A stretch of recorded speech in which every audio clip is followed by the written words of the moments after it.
Sindh food authority کی مبینہ غفلت کے باعث ماہانہ لاکھوں افراد موذی امراض کا شکار ہونے لگے۔ ہوٹلوں، ریسٹورنٹس اور ٹھیلوں و پتھاروں پر مضر صحت اشیاء خورد و نوش کی فروخت کو روکنے کے لیے تاحال مؤثر اقدامات نہیں کیے جا سکے۔ مستند ذرائع سے ملنے والی اطلاعات کے مطابق ہوٹلوں اور ریسٹورنٹس کے ساتھ مختلف علاقوں میں موجود لاکھوں ٹھیلوں و پتھاروں پر مضر صحت کھانوں سمیت دیگر اشیاء خورد و نوش کی فروخت جاری ہے، جن کی تیاری میں ناقص گھی و تیل سمیت غیر معیاری گوشت و اجناس استعمال کی جاتی ہیں، جبکہ اس دوران حفظان صحت کے اصولوں کو یکسر نظر انداز کر دیا جاتا ہے۔ طبی ماہرین کے مطابق اس بدترین صورتحال کے باعث لاکھوں شہری امراض قلب، ہیپاٹائٹس، شوگر اور بلڈ پریشر سمیت جگر، معدے و آنتوں کے مہلک و جان لیوا امراض کا شکار ہو رہے ہیں، جبکہ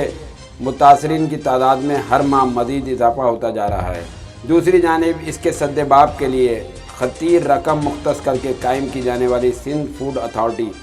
اس ضمن میں مؤثر اقدامات کرنے میں مکمل طور پر ناکام نظر آتی ہے۔ ذرائع نے انکشاف کیا ہے کہ سندھ فوڈ اتھارٹی میں تعینات افسران و اہلکار ہوٹلوں، ریسٹورنٹ، ٹھیلوں و پتھاروں پر مضر صحت کھانوں اور اشیاء خورد و نوش فروخت کرنے والوں کے خلاف مؤثر قانونی کارروائی کرنے کے بجائے محض خاموش تماشائی بنے ہوئے ہیں۔ شہریوں نے اس سنگین صورتحال کے خلاف شدید احتجاج کرتے ہوئے حکام بالا سے اپیل کی ہے کہ سندھ فوڈ اتھارٹی میں جاری رشوت خوری کا فوری نوٹس لیا جائے۔ تجارت نیوز کی جانب سے اس ضمن میں موقف لینے کے لیے PRO سندھ فوڈ اتھارٹی دانش سے متعدد بار رابطہ کرنے کی کوشش کی گئی،